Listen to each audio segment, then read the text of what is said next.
populations are turning out for their teams, very few people are turning out for FIFA, which seems to have become emblematic for graft and access to power, indifference to human rights, and all sorts of other issues that are not what we think about when we think about human excellence on the football pitch.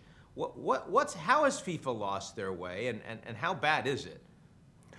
I'm not sure FIFA was ever different. I mean, the second World Cup was hosted by Benito Mussolini's Italy in 1934. The Argentinian military junta hosted in 1978, Vladimir Putin in 2018.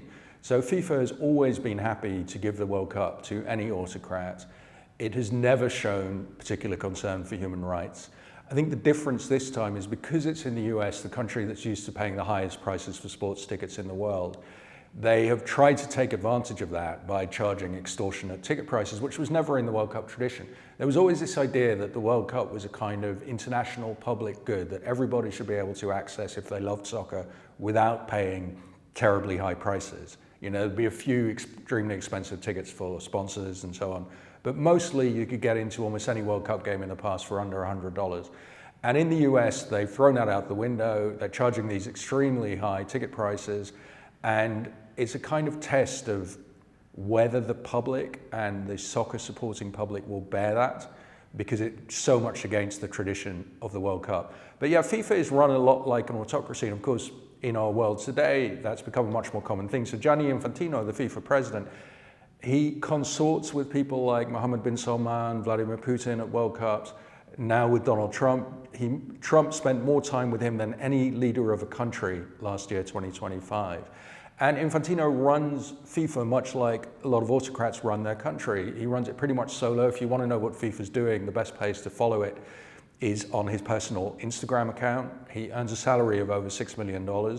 He never gives press conferences, hasn't given one for 3 years. So he's totally unaccountable. He ignores the public, he ignores the media, and he seems to exist in this circle of leaders of countries, and he's always forever sucking up to Trump in a way that most football fans probably find grotesque. So you weren't surprised at all when he decided to give this FIFA Peace Prize that had never existed before to the American president? It's the act that everybody cites as the kind of symbol of everything that's wrong with this World Cup, and I feel that as well. But no, it's not surprising. I mean, the thing about FIFA is they themselves have always felt they should get the Nobel Peace Prize, because the idea of FIFA is always football brings peace. Football is, being president of FIFA is like being president of a country, but better because you represent the nation of football.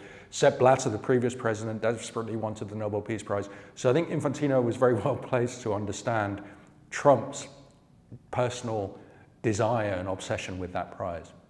Why are there no consequences for the leader of FIFA to act with indifference to the broader public that ultimately they do rely on for the success of their sport and their league?